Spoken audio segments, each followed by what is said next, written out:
Go. Bonjour à tous, je suis très heureux de recevoir Joël Epalay, un ancien international camerounais médaille d'or olympique, champion d'Afrique avec les Lions Indomptables en 2002. Il a même intégré le staff des Lions Indomptables sous la direction de Seedorf. C'est un homme aux multiples casquettes que je reçois en ce moment. Vous verrez plus tard quand on va au bout juste quand l'interview va suivre. Et nous sommes à Champs-sur-Marne, un, une ville où il travaille pour le club de l'AS Champs, voilà. Et en ce moment, bonjour Joël Palais. Bonjour Richard. Ben, dis-moi, je vais commencer par une anecdote. Oui. Est-ce que tu peux savoir quand est-ce que pour la première fois tu as porté le maillot de l'équipe nationale? La date? La date? Oui. Je peux pas, je peux vraiment pas, je peux donner l'année, Oui. mais la date exacte et tout, je ne Tu saurais, ne je sais. saurais le faire. Je sais que j'ai porté la première fois le maillot de l'équipe nationale en 95. En En 95. 95, quand j'ai rejoint le groupe des juniors. Donc voilà, Justement. la génération Simon Augustine ou Pierre Omelin. Voilà, Bonsoir. justement. Mais moi, j'ai une autre date parce que toi, tu as parlé des juniors. Oui. Moi, je te parle en senior. Ouais, un senior. Oui. D'accord. En Ok. senior, c'était le 13 novembre Ouais. 1996. Ah oui, oui. Juste quand on était revenu, nous sommes revenus de la Coupe du Monde au Qatar en Voilà. 95. Ouais. Je faisais partie des premiers à être présélectionné avec Jules Nyonga à l'époque Voilà. à la sélection A. Ben justement, donc il faut rappeler qu'eux, ils étaient au Qatar, mais justement, je voulais parler de ça parce que beaucoup de gens ont connu le Qatar avec la Coupe du Monde de 2022, Oui. mais ils ne savent pas que le Qatar déjà organisait certaines Les rencontres de compétitions, football ouais. il y a Ouais, longtemps. des jeunes. Voilà, ça Ouais. c'était juste une petite parenthèse. Mais la semaine dernière, il y a eu un événement sur ce stade justement où nous sommes. Ça s'appelait le Champions. La Champs World Can 2023. Voilà, la Voilà. Chance World Can Can 2023. 2023. Ouais. Mais justement, d'où est partie cette idée? Non, l'idée vient. Hein. Je ne vais pas faire une récupération parce que il faut donner à César ce qui appartient à César. Oui. C'est le président du club de l'Aïchang, au nom de Emmanuel Tando, qui a eu cette idée, cette idée d'organiser une CAN ici à Champs, parce qu'il avait remarqué que les CAN s'organisaient un peu partout, les CAN de quartier s'organisaient un peu partout. Ouais. Pourquoi pas peut-être faire venir une idée comme ça et un tournoi de ce genre ici à Champs. Ouais. Mais ce qui est intéressant dans tout cela, c'est le jeu de mots qu'il y a. Exact. Donc voilà, comme la ville c'est Champs, Champs-sur-Marne. Ouais. Donc voilà, ils ont trouvé l'idée originale de dire, ok, de baptiser peut-être ce tournoi, la Champs World CAN 2023, qui est en français uniquement la CAN mondiale. La CAN mondiale. Mais justement, et comment ça s'est bien passé? Oui, du moins, il avait commencé déjà à travailler sur le projet. Quand il a fait appel à moi pour que je vienne lui donner un coup de main en prenant le poste de manager général, parce que c'était son ancien poste. Le président étant parti, il a pris le poste de président. Le poste était vacant. Ouais. Donc, il a trouvé mieux que je le rejoigne avec, comme on a pratiquement les mêmes idées, avec la compétence que j'ai, je peux l'aider vraiment à chapeauter tout ce projet-là. Donc, quand je l'ai rejoint il y a 3 mois, il m'a parlé de ce projet et il m'a dit qu'il fallait que je lui donne un coup de main. Ouais. Comme moi, j'ai quand même l'expérience de cette compétition. J'ai déjà participé à plusieurs CAN. Je suis avec cette expérience que je puisse l'accompagner dans l'organisation. Dans l'organisation, exactement. Que j'ai accepté volontiers. Et j'ai essayé d'apporter ma touche personnelle pour que cette compétition ait du succès. Et justement, c'était samedi dernier la Protéose. Et on a vu la victoire du Cameroun parce que il faut qu'on dise que la finale c'était dimanche. La finale c'était dimanche, oui. Désolé, la finale c'était dimanche. Le Cameroun a gagné contre c'était le Sénégal. Voilà. Justement, le Cameroun est champion World Champs 2023 à Champs. Et en 1996, Joël Epalay, tu commences à l'Union de Douala. Ouais, Non, pas spécialement. J'ai commencé en senior, on va dire, en équipe première avec Prévoyance de Yaoundé. Ok. Donc, comme le club a disparu, on a toujours tendance peut-être à oublier peut-être ce pan-là. Voilà, ce pan-là. Oui. Donc, voilà, j'ai commencé à Prévoyance sous on va dire, avec sous la direction de Udom. Oui, Udom. Ouais, c'est Udom qui m'a fait venir. Dis-moi, je ne sais pas Udom qui m'a fait venir. En fait, je suis venu en tant qu'espoir. En tant qu'espoir, et je n'ai joué aucun match. Donc, mon talent parlait tellement que le Udom a entendu parler de moi et il m'a fait venir sur un match amical pour essayer de me voir, de voir ce que je valais. Et sur ce match amical-là, j'ai fait montre du talent que j'avais et il a été conquis. C'est comme ça qu'il m'a retenu dans le groupe de Prévoyance. Et donc, après Prévoyance, quand il est parti de Prévoyance pour l'Union de Douala, il m'a ramené, il m'a mis dans sa valise. Donc, j'étais sa première recrue. Je me rappelle quand il est parti signer à l'Union de Douala, il ne voulait pas m'amener tout de suite. Il a dit, peut-être voilà, pour qu'il n'y ait pas ce conflit-là entre lui et Prévoyance. Je suis resté un an et par la suite, l'année qui suivait, il a parlé au président du club en disant que c'était la priorité cette année, c'était moi. Donc voilà, il a fait des pieds et des mains pour m'avoir à l'Union de Douala. C'était pas facile. Moi, quitter Yaoundé pour Douala, c'était pas évident parce que pour une simple raison, c'est que je ne supporte pas la chaleur. Mais c'est clair. Mais moi, je suis un supporter de l'Union de Douala et j'ai connu Epalay. Moi, j'ai vu Epalay jouer à l'Union de Douala en milieu de terrain, très virevoltant. Mais le souvenir que j'ai, c'est que Epalay n'a pas mis long feu à l'Union de Douala. Après ça, il a disparu. Il est parti où? Non, après l'Union de Douala, j'ai quand même j'ai boulingué avec l'Union de Douala et j'étais et ce qui m'a fait tenir déjà à l'Union de Douala, c'est parce que constamment on était convoqué à l'équipe nationale. Donc toutes les présélections, je faisais pratiquement toutes les présélections. Donc c'est que je faisais pas 2 mois à Douala, j'étais tout le temps à Yaoundé en sélection. Et j'ai mené Union de Douala pas tout seul, avec l'aide de mes coéquipiers et le staff technique et le staff aussi administratif, parce que le président, tous les supporters, ils étaient tous derrière nous, ils nous portaient à chaque dimanche. Et j'ai amené l'équipe jusqu'en finale de la Coupe du Cameroun. Mais malheureusement, je n'ai pas joué la finale de la Coupe du Cameroun parce que il y avait un manager qui était là et qui voulait absolument que je parte du pays. Il m'a fait la proposition de la Grèce dans un premier temps, que j'ai refusé parce que c'était pas une destination pour moi. Mais il est revenu à la charge 3 mois après.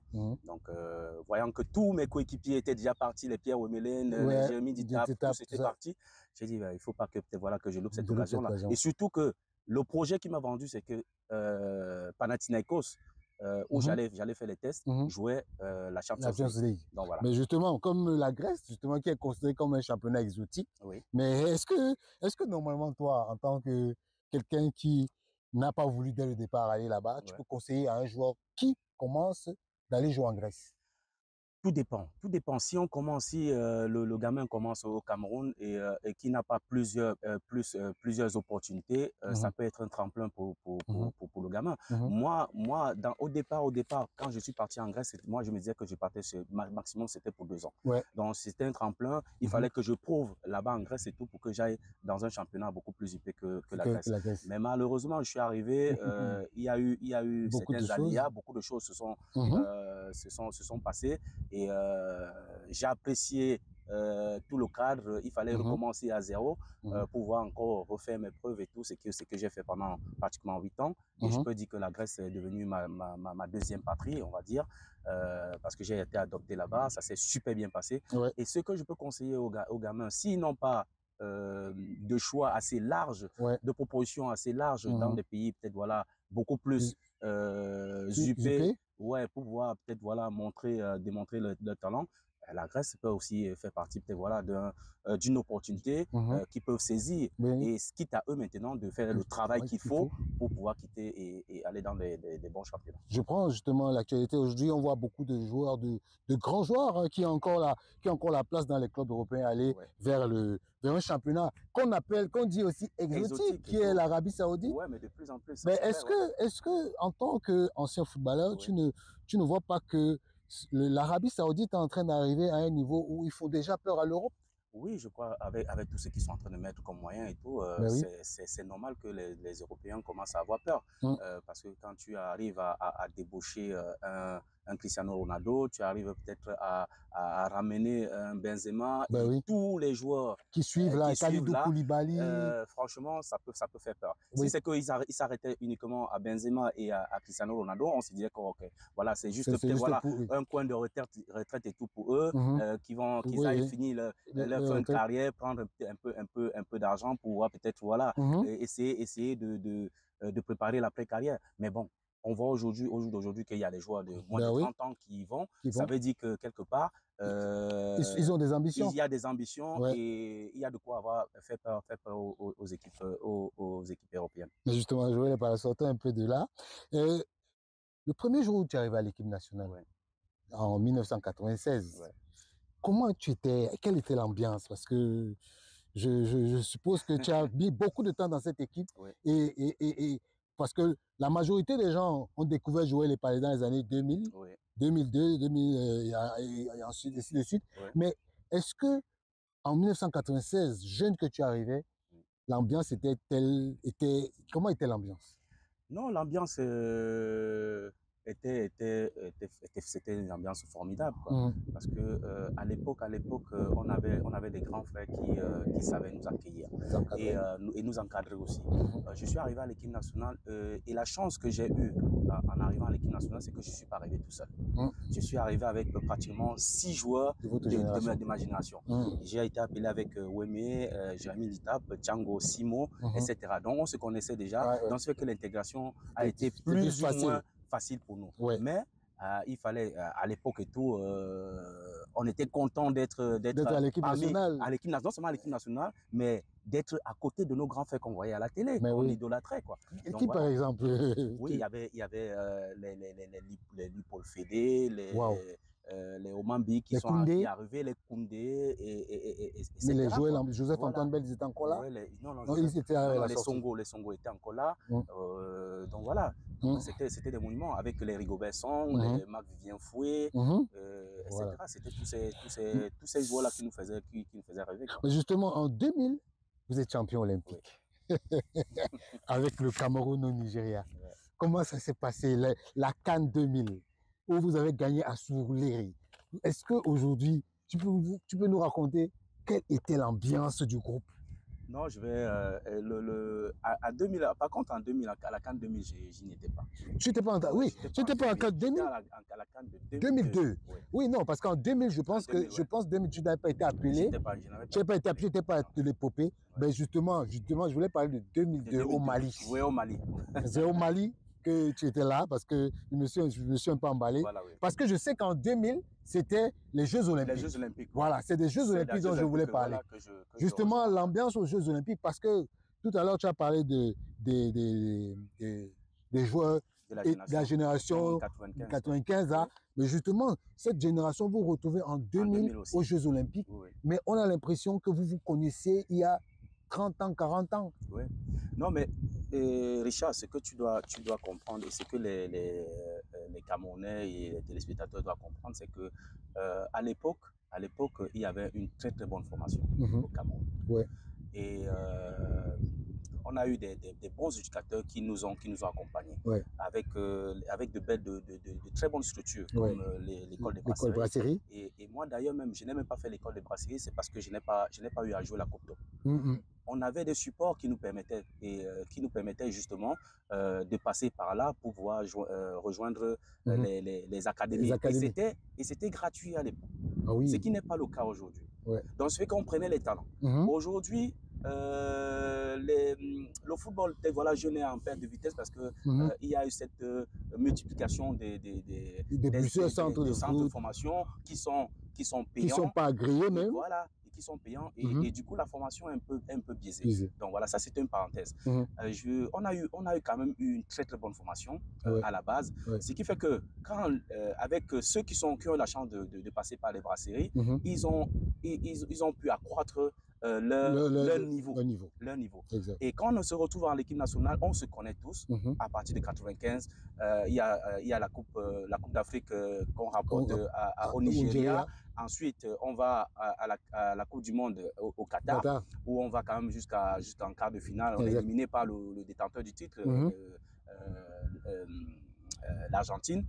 Donc, ce qui fait que, fort de toutes ces expériences-là et les qualités qu'on réunissait, ça ne pouvait qu'être évident qu'on arrive peut-être à s'imposer à l'équipe A.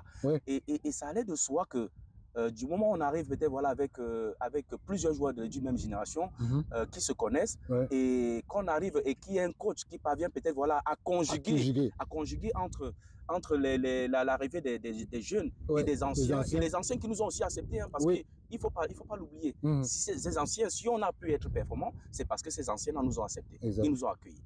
Donc, ce fait que ce mélange-là a fait une force et ça nous a permis d'aller très très loin, de commencer déjà la Coupe d'Afrique des Nations en 2002. Voilà. Mais justement, parce que, Joël, j'ai souvent coutume de dire que c'est le travail de 1990 avec l'école de football des brasseries qui a produit tout ce qui arrive en 2000. Maintenant, nous sommes en 2020, 2022, 2023. Mais est-ce que tu penses qu'aujourd'hui, avec... Je m'excuse de faire un peu la digression, on parlait de l'équipe nationale, mais est-ce que tu penses qu'aujourd'hui, avec tous les résultats, les mauvais résultats qu'on a en petite catégorie, c'est un peu le fruit du mauvais travail qui a été fait avant? Sans toutefois porter critique sur les personnes. Je ne porterai pas critique sur qui que ce soit parce qu'on fait avec les moyens de bord. Avant, ça se passait bien parce qu'il y avait un championnat jeune qui marchait très bien. Exactement. Qui marchait très très bien. Exactement. Donc, fait que moi, j'ai commencé à Zurich cadet, minime, cadet et junior. Donc, ce qui fait qu'il y a beaucoup parmi nous qui avons commencé très très jeunes. Exact. Ce qui fait que quand tu commences très très jeune, tu as quand même des bonnes bases pour pouvoir aller tutoyer le haut niveau. Mais si tu ne commences pas pas les fondamentaux. Pas les fondamentaux, ce qui fait que c'est compliqué de vouloir te relever, peut-être te révéler à l'âge de 16 ans, 17 ans et pouvoir peut-être faire quelque chose. Parce qu'à un moment donné, il y aura des limites. Quand tu vas arriver, être international, jouer au football au quartier et jouer au football peut-être dans un championnat, dans un club et jouer à l'équipe nationale, c'est totalement différent. C'est trois mondes différents. C'est trois mondes différents. Et c'est pour ça que vous allez voir peut-être souvent il y a certains joueurs qui sont très très bons en équipe, en club, mais qui n'arrivent pas peut-être à tirer leur épingle du jeu en équipe nationale. Parce que à l'équipe nationale, c'est plus grand que tout. C'est la nation. C'est tout le monde qui te regarde. Et il faut, sur le plan émotionnel, être très très fort et costaud aussi mentalement pour pouvoir peut-être supporter cette pression, qu'il y a tout autour peut-être de l'équipe nationale. Et parfois, certains n'y arrivent pas. C'est pour ça qu'il y a certains qui n'arrivent pas peut-être à performer à l'équipe nationale. Mais ça ne veut pas dire qu'ils ne sont pas talentueux. Mais oui, c'est vrai. Parce que je prends un peu... Je veux dire que des fois, les gens reprochaient à Sadio Mané de ne pas être fort en équipe nationale, mais il était fort en club. Mais après, à un moment donné, ça a été l'inverse. Il a commencé à être fort dans les deux. Ça veut dire qu'à ce moment-là, c'est mental, en fait. Voilà, c'est mental. Mais pour revenir encore à la formation, si la formation est biaisée à la base, c'est normal que qu'on n'ait pas les résultats. Qu'on n'ait pas les résultats. Avant, on avait les résultats. Pourquoi? Parce que il y avait une bonne formation, et il y avait un bon suivi, et il y avait une traçabilité des joueurs qui partaient de minimes, cadets, etc., et grandissaient ensemble. Et il y avait certains qui se greffaient peut-être au groupe au fur et à mesure. Mais aujourd'hui, peut-être on part sur des générations spontanées qui vont apparaître comme ça, après disparaître. Mais avant, c'était ça. À l'époque des Oman Big, des Akono et tout ça, Roger Mila, ils avaient une époque, c'était eux, ils étaient ensemble, il y avait un noyau dur. Les autres peut-être venaient se greffer. Et ensuite, il y a eu d'autres générations que les autres ont eu à se greffer. Et maintenant, nous, on est arrivé avec la génération des Marc Vivien Foué, Rigobert Song. Nous, on est venus les Raymond Kala. Nous, on est arrivés, ils nous ont embrassés et c'est comme ça qu'on s'est greffé à eux pour pouvoir avoir des performances. Oui, justement, en 2003, moi je suis dans... En 2003, vous avez joué la Coupe des Confédérations ici en France. Je veux te poser une question. Comment ça s'était passé? Parce qu'on va arriver au moment où il y a eu Foué qui a été... Mais dis-moi, quelle était l'ambiance de cette équipe nationale encore quand vous étiez en 2003 ici à la Coupe des Confédérations? Oui, l'ambiance, comme je dis, c'est la continuité de ce que je vais te dire encore, Richard. Parce que on a eu de très belles générations avant. Et même après nous, il y a eu une très belle génération qui est arrivée. Avec les Modestes Pami, Djemba Djemba, Alexandre Son, Stéphane Bia, etc., etc. Samuel Eto'o. Voilà, et Samuel Eto'o est arrivé juste après notre génération. Exact. Juste après. Et Stéphane Bia arrive après la génération de Samuel Eto'o. Donc c'est qu'il y avait tout un suivi. Et c'est Stéphane Bia, il sortait d'où? Les Alexandre Son. Tous ces gens-là, ils ont été formés au brasserie. Donc voilà, il y avait un travail de fond. Ce qui fait que quand ils arrivaient, c'était tout à fait naturel qu'ils puissent peut-être intégrer le groupe et s'en sortir avec nous. Et quand on arrive en 2003, avec fort de tout ce qu'on avait déjà eu à accomplir par le passé, donc on était vraiment sur une dynamique incroyable. Incroyable. On sortait sur déjà la Coupe du Monde. La Coupe du Monde de 98, c'était une très très belle Coupe du Monde. Nous était peut-être voilà les petits problèmes qu'il y a eu. On passait en 8e contre le Chili. On part 2002, on rapporte la CAN. En 2000, on rapporte la CAN. En 2002, des Jeux Olympiques. Et on enchaîne avec la CAN au Mali. La CAN au Mali. Donc, fort de tout ça, vous arrivez. Tout ça, on arrive en 2003. 2003, pardon. Non seulement avant même d'arriver en 2003. On a sauté l'épopée de 2002. Oui. La Coupe du Monde. La Coupe du Monde, oui. Donc, on ne parle pas, on loupe la Coupe du Monde. Pourquoi? Parce qu'il y a eu certains problèmes qui nous ont... Une mauvaise organisation. Une mauvaise organisation qui n'ont pas permis peut-être qu'on puisse... Parce que le Cameroun, sur le papier, avait la meilleure... Aller dans ces compétitions en toute sérénité. Donc, et c'était la première fois dans le monde qu'une équipe africaine soit favorite. Oui. C'était la première fois. Et le Cameroun est parti favori.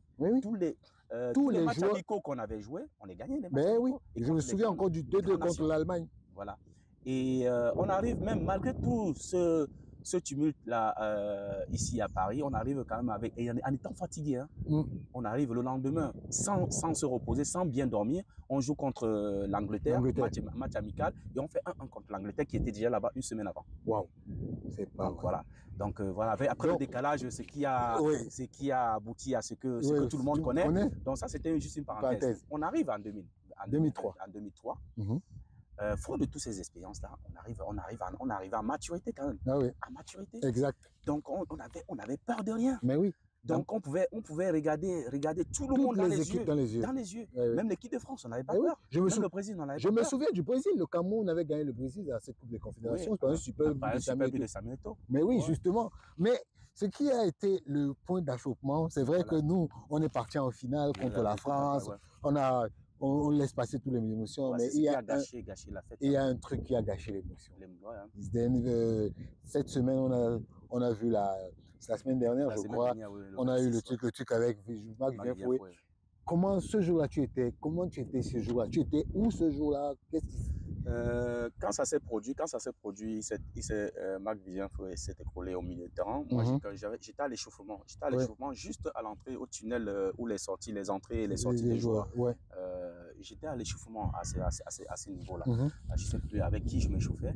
Et on est venu les chercher. Je me disais, comme j'étais très loin, je me disais, c'est un petit bobo, c'est bénin et ça va passer, quoi. Donc on l'a transporté, c'était dans le brancard. Ils sont passés juste devant moi. Et quand ils sont passés devant moi, je crois que je suis allé quand même jeter un coup d'œil et tout. Ils sont partis. Je me disais que non, comme d'habitude, il y a des gens qui tombent, qui se blessent et puis ils reviennent. Et ils reviennent, quoi. Donc on était loin d'imaginer qu'un drame pareil pouvait nous tomber dessus, quoi. Donc, quelques minutes après, on voit des mouvements à gauche, à droite et tout. Je dis, ah, ça, c'est bizarre, ça. Bizarre. Il y a Roger Mila qui descend et il voulait pas nous perturber parce que il restait encore quelques minutes. Quelques minutes, oui. Il attendait la fin du match pour pouvoir nous annoncer le truc. voilà, le décès. Le décès, le drame, en fait. Donc, les médecins ont tout fait pour le réanimer. C'était déjà fini. Ils n'ont pas pu. Et du coup, émotion totale. C'est tout le monde qui était en pleurs. Parce que, et c'était choquant, en fait.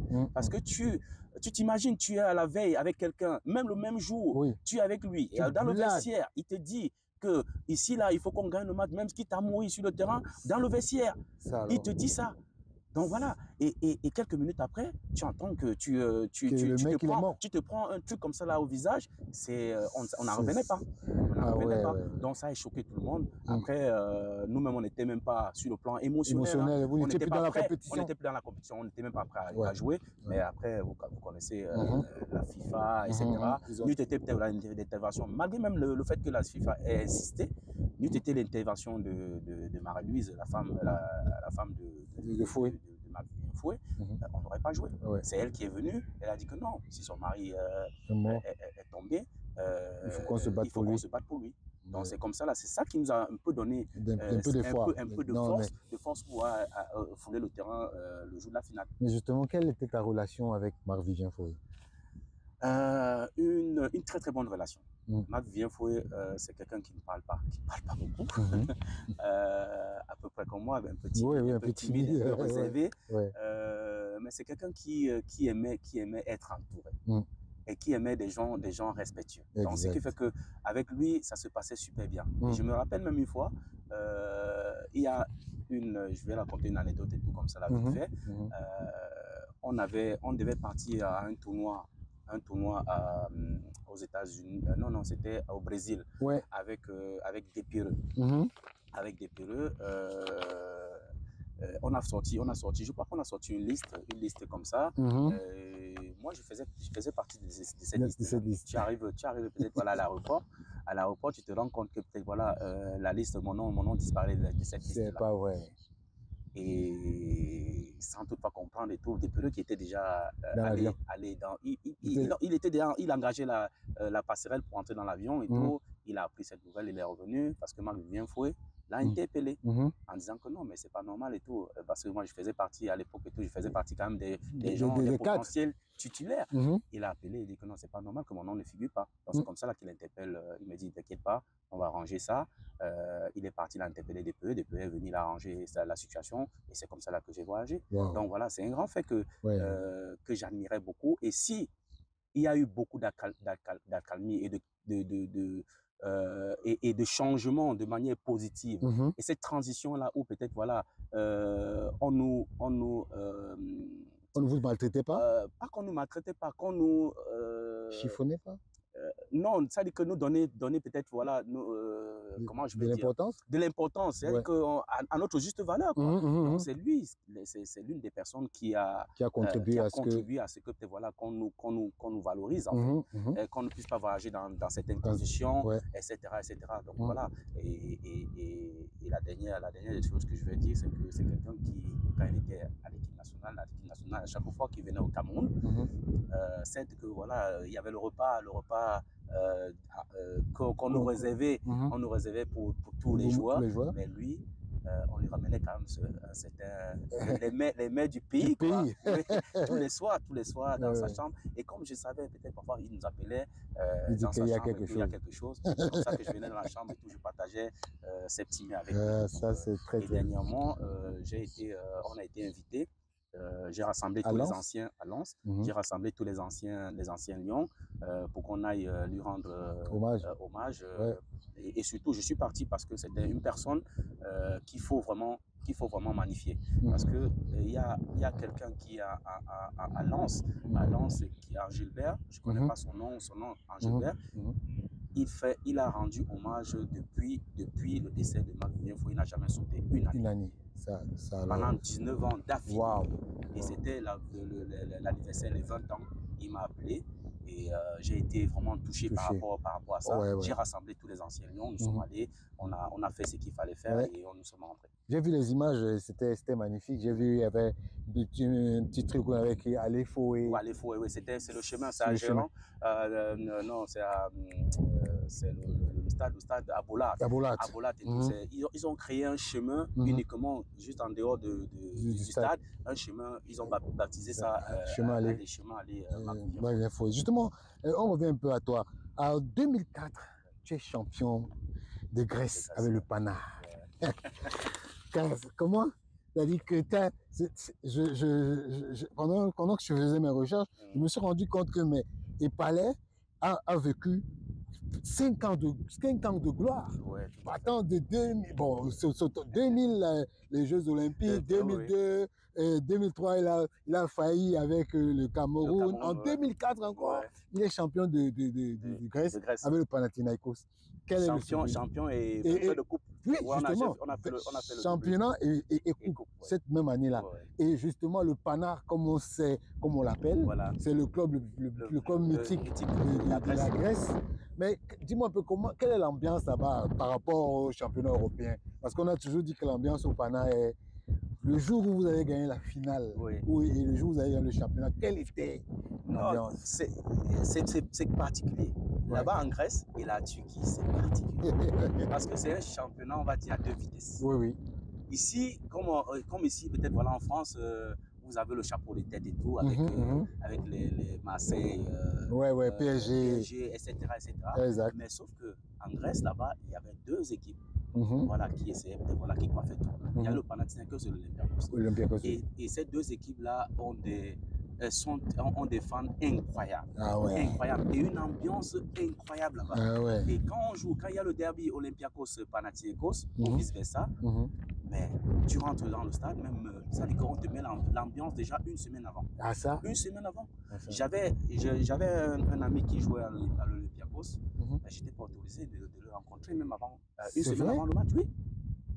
Donc, si on se voit, oui, la rivalité est tellement forte que même si tu as ton frère qui joue à Olympiakos et tout, et que toi tu es au Pana, on ne veut pas vous voir ensemble. Ah ouais, peut-être vous n'avez même pas le droit de vous appeler. Vous n'avez pas le droit. Ça alors? Donc c'est tellement fort.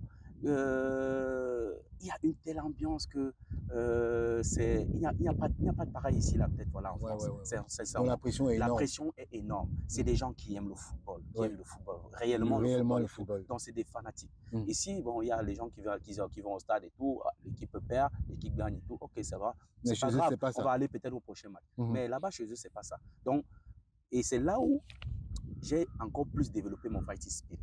Ah ouais. C'est là-bas que j'ai développé mon fighting spirit. Ceux qui me connaissent, qui m'ont connu quand j'étais encore jeune, c'était quelqu'un, voilà, j'aimais toucher au ballon.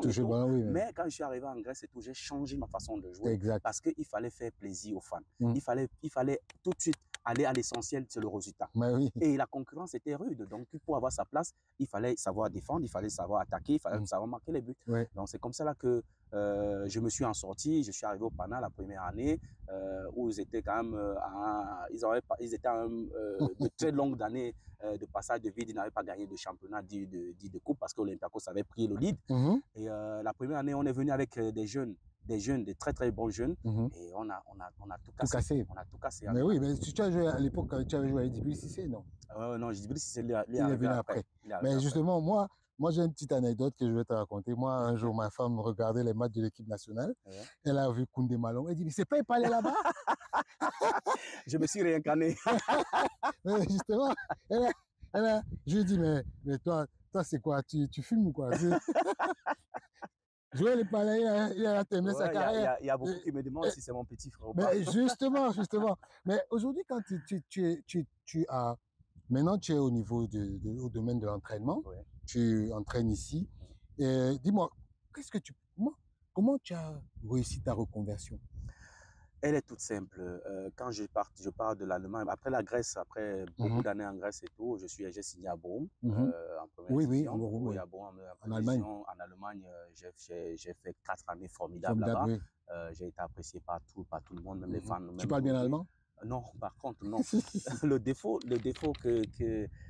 ce qui m'a fait défaut, c'est que on m'a mis un traducteur grec qui était avec nous. Donc pendant 2 ans, il était à mon service, quoi. Donc, ce qui fait que c'est ça qui parle bien grec, voilà, mais je parle grec. Donc, ce qui fait que c'est lui qui traduisait Oh là tout. là. Bon, ils n'ont pas voulu te faire Donc, voilà, parler justement, l'allemand. bon, il voulait absolument que je m'intègre. Ils ont bien fait, sur tous les plans, mais sauf que ça m'a pas aidé à parler la langue, au niveau de la langue. Donc, j'ai fait un bon passage en Allemagne. En Allemagne, après, quand ils sont descendus en deuxième division, ils voulaient reconduire mon contrat. En baissant le salaire, j'ai refusé. C'est comme ça que je pars. Il y a Winnie, chef qui m'appelle, il était à Azerbaïdjan. Il m'appelle pour venir donner un coup de main là-bas. J'ai signé un contrat là-bas. J'ai fait quelques mois à Azerbaïdjan. Après, je pars, j'ai fini en Malaisie. Et pendant ce temps, quand je suis parti de l'Allemagne, j'ai installé ma famille ici. Exact. En France? Ici en France. Ok. En France. J'ai installé ma famille en France parce que je voulais plus. Tu pouvais faire les tours. Parce que je les avais déjà mis dans un cursus scolaire français. Donc ça allait être compliqué. Voilà. Et j'étais pratiquement en fin de carrière. J'ai dit que ça ne sert à rien de bouger encore la famille. Quoi. Donc il fallait qu'il y ait quand même cette instabilité. Quand j'allais arrêter, j'allais venir m'installer ici en France. Et quand j'ai arrêté, je me suis installé en France. Je me suis dit que je me donnais une année sabbatique, vraiment pour réfléchir sur ce que je vais faire. Quoi. Donc j'avais déjà des idées, il fallait que je me repose en fait. J'arrive dans une ville qui a un club qui est juste à 2 pas de chez moi. C'est comme ça que bon, je faisais des tours pour aller jouer jusqu'à Saint-Denis avec Campos. Ça faisait long pour moi. On m'a dit, il y a un kiné chez qui j'allais, un ostéo, qui m'a dit qu'il y a juste un club à côté. Il m'a filé le numéro, j'ai appelé. C'est comme ça que je partais m'entraîner. Et c'est là, l'entraîneur me dit que non, mais tu as joué où? J'ai dit non, je n'ai joué nulle part. Il me dit non, avec le toucher de balle là, tu as joué quelque part. Donc je ne voulais pas me dévoiler en fait, pour qu'il ne me propose rien en fait. Je voulais juste faire la remise en forme. Voilà, la remise en forme. Donc quand ils ont appris, ils ont tapé sur internet et tout, via l'ostéo. Ils ont su qui j'étais. Ils ont réuni tout le random, on va dire l'arsenal, comment dire, toute la direction, le staff. Tout le staff pour venir me voir et me proposer le projet. Ils me disent que, ok, voilà, écoute, nous on a du mal peut-être voilà, à sauter le pas, surtout au niveau senior. On a besoin que tu nous accompagnes avec ton expérience, etc.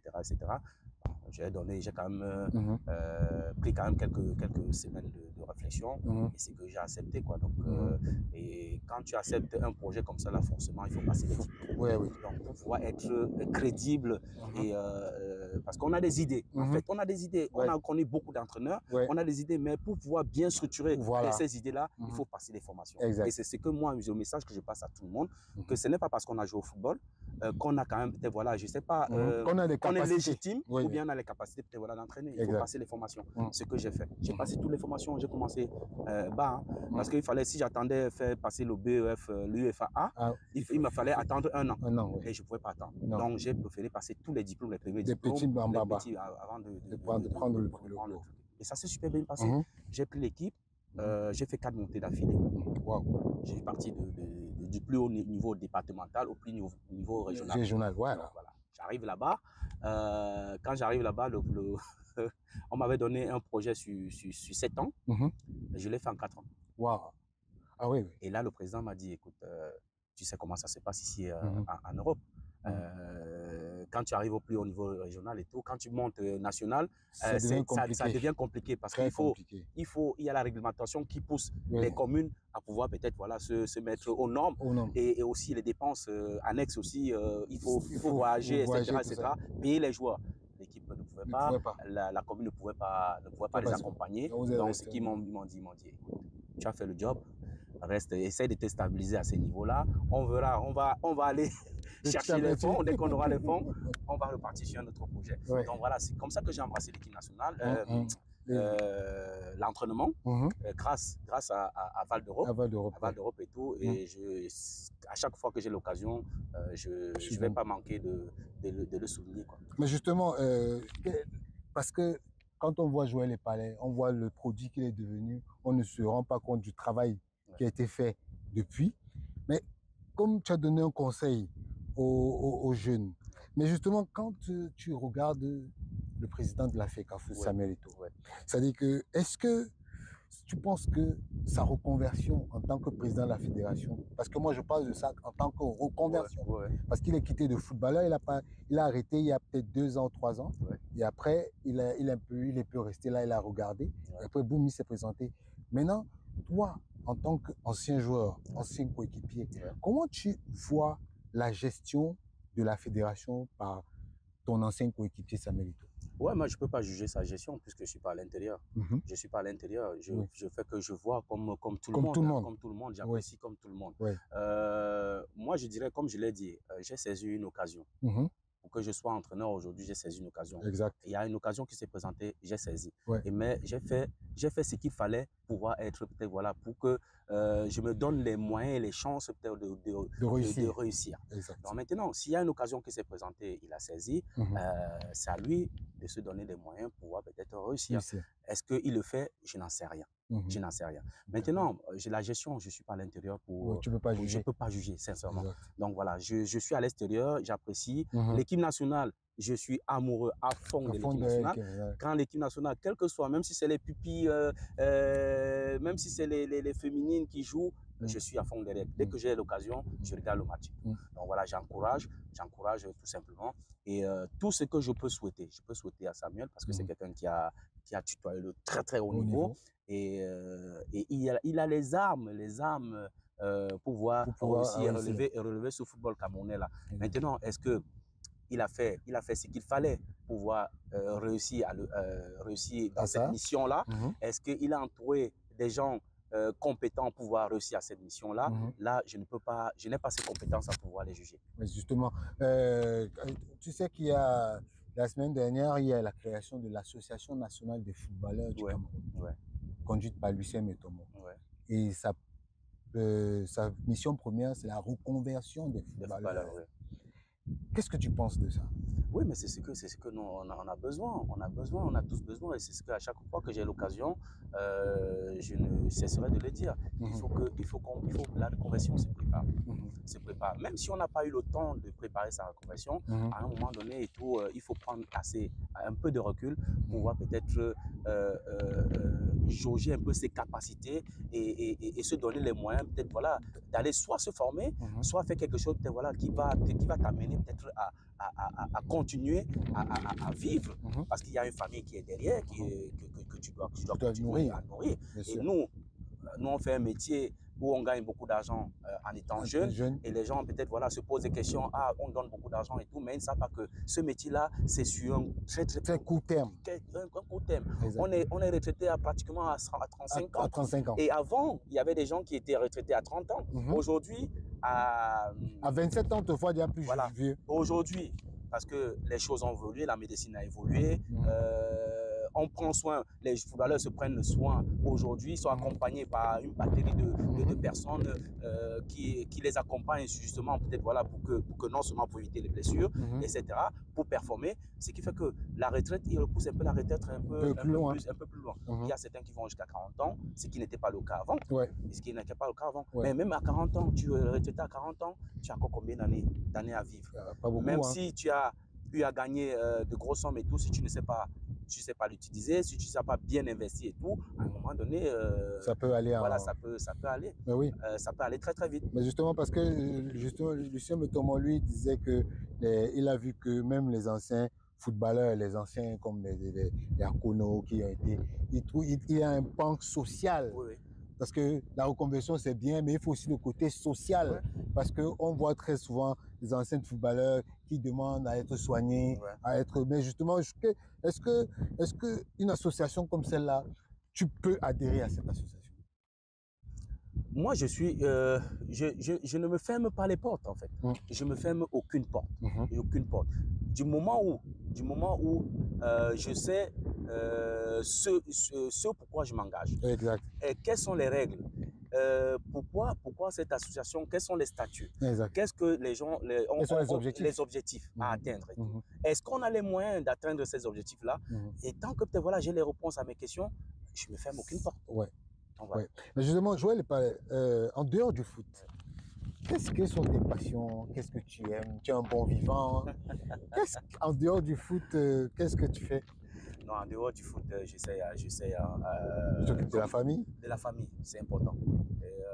Tu as dit un truc très important, qu'il y a sur un laps de moment, j'ai eu à être au top niveau. Ouais. Ouais, tu as un grand moment de gloire pendant 5 ans. Pendant 5 ans. Donc pendant ces 5 ans-là, je ne voyais pas ma famille. Ah ouais? Je ne voyais pas ma famille et je vais t'expliquer pourquoi. Tu joues le championnat. Tu joues le championnat le samedi. Oui. Tu rentres à la maison, tu dois jouer la Champions League. Oui. Le mardi ou le mercredi. Donc quand tu rentres le samedi et le dimanche, et toi, tu dois voyager quand lundi. Lundi, tu as voyagé, tu es parti. Ouais. Tu dors, tu joues le lendemain et tu rentres, tu joues mercredi. Mercredi. Tu rentres jeudi. Tu rentres jeudi. Si tu joues mardi, tu rentres mercredi. Tu comprends? Et tu continues là, tu enchaînes avec l'entraînement. Tu joues ainsi de suite. Tu joues samedi. Ou dimanche. Il y a la période de FIFA. On t'appelle à l'équipe nationale. Tu es parti à l'équipe nationale. Tu joues, tu reviens. Tu enchaînes. Comme ça là pendant pratiquement 3 ans, 4 ans. C'est pas vrai. Tu vois pratiquement pas ta femme, ta famille en fait. Oui. Donc moi, sincèrement, ce que je te dis, c'est sincère là, Richard. Moi, j'ai eu à vraiment le temps à connaître mes enfants, vraiment quand j'ai arrêté. Ah ouais? Quand j'ai arrêté le football. Donc là où j'ai pris toute ta carrière, tu n'as vraiment pas eu le temps. J'ai eu le temps parce qu'on s'amusait, oui, tu vois. Mais c'était pas. Mais c'était pas. Tu prenais pas le temps, tu passais pas une journée. Voilà, toute une journée avec eux, quoi, tu vois. Donc j'ai vraiment pris le temps à connaître mes enfants. J'étais avec eux, hein. Oui. Mais j'ai vraiment eu le temps à connaître mes enfants quand j'ai arrêté. Parce que j'avais beaucoup largement de le temps. choses. C'est moi qui les accompagnais à l'école. Je faisais toutes les activités et je voulais tout rattraper. En fait. Ah ouais. Mais est-ce que tu as une autre passion? Une autre passion, bon, ouais, mais c'est tout simplement peut-être les sorties, les Tu vas pas au golf? Tu fais non, pas, le golf et tout, ça c'est pour les bobos. Ça. Moi, il n'y a pas le golf au Cameroun. Mais il y a le golf ici. Non, mais c'est des choses qui étaient, voilà, on ne s'improvise pas en fait. Ouais. Donc moi, quand je fais quelque chose, tu le fais à fond. Je le fais à fond. Ouais. Si je sais que je peux pas le faire à fond et tout ça, c'est pas la peine. Tu es jusqu'au boutiste. Hein. Non, c'est pas la peine. Donc si je sais que je peux pas me donner les moyens, déjà de commencer le golf et tout, je vais marcher à pied, etc., pour aller porter. Non, c'est pas pour moi ça. C'est pas pour moi ça. C'est peut-être pour d'autres personnes, mais c'est pas pour moi. Mais justement, Joël Epalé, quel est ton meilleur souvenir avec les Lions? Le meilleur souvenir, c'est les Jeux Olympiques. Les Jeux Olympiques. Ouais. C'était une pique incroyable sur le plan émotionnel. Ça veut dire que la médaille d'or, tu l'as toujours? Oui, je l'ai toujours. Ah ouais. Je la garde Elle est toujours en or? Elle est toujours en or. Puisqu'elle est gardée précisément quelque part. Ah, mais justement, quelles sont tes ambitions avec Val d'Europe? Non, pas Val d'Europe, ça c'est Val d'Europe, c'était avant. L'Aéchamp. L'Aéchamp, plutôt. Oui, là, les ambitions sont simples. J'ai rejoint là au jour d'aujourd'hui, Richard, avec Val d'Europe et tout, j'étais entraîneur et j'étais responsable senior. Aujourd'hui, j'aborde une autre casquette de manager. Donc, c'est une autre expérience en fait que je suis en train d'acquérir. Je n'ai pas fait peut-être voilà, les formations pour. Oui. Et c'est pour ça que le président, je le remercie d'ailleurs, qui m'accompagne dans cette mission-là. Donc, il ne m'a pas jeté juste comme ça, là, et me lâcher. Il te guide un peu. Ouais, il me guide. Ouais. Donc, le manager général et tout, ça veut dire quoi? Ça veut dire que je chapeaute toute la politique sportive du club. Il y a 700 licenciés. Waouh! Il y a 700 licenciés. Il y a les équipes on a les babies. À 3 ans, on commence au football. Waouh! Oui, le mercredi, ici, là, tu vois les enfants, à 3 ans, ils sont là au football. Jusqu'à U7, U8, U9, U12, jusqu'à senior. On a le pôle féminin qui est là. Le pôle féminin, tu as les U11, tu as les U13, tu as les U15, tu as les U18 et tu as les seniors. Les seniors. Et maintenant, tu passes sur les vétérans. Tu as la CDM. La CDM, c'est, bon, pour ceux qui ne connaissent pas, au Cameroun, la CDM, c'est une équipe qui est peut-être, voilà, qui peut avoir des jeunes, mais qui n'ont pas peut-être le temps de jouer l'après-midi. Ils forment une équipe et tout pour jouer le matin. Pour jouer le matin, ils forment, voilà. Ça, c'est la CDM. Ils sont entre les seniors et les vétérans. Maintenant, tu as les vétérans de plus de 35. Oui. Il y a une équipe. Ils ont gagné la coupe et le championnat. Le championnat dernièrement, ils sont montés en régional, nos vétérans, des U35, et tu as les U45. Donc, c'est toute une organisation. Donc, c'est tout un boulot. Moi, mais, quand mais finalement, je pense que tu ne vas pas continuer de voir tes enfants. Hein. Non, non, non, non. Parce Si. qu'avec, Mais avec par contre, j'ai quand même profité de mes enfants et tout. Mes deux filles sont déjà grandes. Ouais, ouais. Sont déjà grandes. Même le dernier, il est déjà assez grand. Et tout. Il a fait son brevet même d'ailleurs. D'ailleurs, dernièrement. Il a réussi. J'espère qu'il va réussir avec mention très bien. C'est ce qu'on lui souhaite. Mais je vais te surprendre parce que beaucoup de gens t'appellent Joël Epalé. Oui. Mais dans mes recherches, j'ai vu que son nom, c'est Joël Dieudonné Martin Epalé Newala. Non, non, c'est ça, c'est l'erreur. C'est l'erreur quand on dit que Wikipédia et tout, parfois, écrivent souvent n'importe quoi. Ouais. C'est n'importe quoi. Donc, moi, mon nom, Martin Ngwaka, parce que c'est pas Newaka, c'est Ngwaka. C'est N-G-W-A-K-A. C'est Ngwaka. Ngwaka. Voilà. Voilà. Ça, c'est le nom de mon feu père. Oui. Ngwaka, Martin Ngwaka. Donc, et moi, mon nom, c'est Joël Dieudonné Epalé. C'est mon nom, c'est tout. Donc, il n'y a Joël pas de Dieudonné. Mais d'où sort alors ça? C'est Wikipédia, c'est les réseaux sociaux. C'est pas vrai. C'est Wikipédia qui a mis, bon, comme ils ont vu peut-être, voilà, le nom du père, ils ont associé avec mon nom et tout, ils ont mis ensemble et tout, c'est pas, mais vous voyez, pas mon nom. Vous voyez tout ce qui se passe dans les réseaux sociaux, c'est pas la vérité. Voilà. Vous voyez, il a fallu que je sois là pour connaître la vérité. Ouais. Donc, Joël, moi, on va tirer à la fin de notre entretien. Ouais. Quel est aujourd'hui ton vœu pour le Cameroun? Parce que tu sais très bien qu'aujourd'hui, notre pays traverse beaucoup de choses qui sont bonnes, qui ne sont pas bonnes. Mais toi, en tant qu'ancien footballeur, qu'est-ce que tu peux souhaiter au Cameroun? Parce que moi, c'est la question que je pose généralement à tous les Camerounais, puisque nous, on sait très bien, nous, on s'appelle le continent. Ouais. Je ne sais pas pourquoi on est continent. Qu'est-ce que tu peux souhaiter au continent? Non, ce que je peux souhaiter au continent, et plus même et tout, comme on dit qu'on a dépassé même le continent et la galaxie. Tout ce que je peux souhaiter, hein, c'est la paix. La paix et l'union. Oui, la paix et l'union. Franchement, je pense que Joël Epalé, il a réuni tous les deux mots qui sont essentiels pour un pays. La paix, parce que sans la paix, on ne peut pas avancer. On peut pas avancer. Et l'union, sans union, et l'union fait la force. Et l'union fait la force. Ouais. Vraiment, Joël Epalé, merci pour l'invitation. Tu as été très sympa avec moi. Moi, j'ai souvent coutume de dire aux gens simples, les choses simples et vraies arrivent. Donc, vraiment, je vous fais une petite anecdote de cette interview. J'ai appelé Joël Epalé. La première fois que je parle avec quelqu'un, il m'a parlé 20 minutes alors qu'il ne me connaissait pas. Et je crois que c'est des choses qui marquent. Et je tiens à remercier Joël Epalé. Et je tiens à lui dire merci parce que moi en 2000, quand elle a gagné la Coupe d'Afrique, les Jeux Olympiques, la mamie de ma mère a souffert. Donc, les casseroles, vraiment, je te remercie pour l'accueil et merci beaucoup. Et on va suivre l'actualité de Joël Epalé dans son nouveau club de l'Aïchamp. Et vraiment, de temps en temps, on essaiera de donner des nouvelles. Pourquoi? Venir pour rendre visite un jour, le jour d'un match. Ouais. Et vraiment, au nom de la chaîne MSI TV, je te remercie et bonne continuation. Vous serez toujours les bienvenus. Merci. Merci, grand frère. Merci.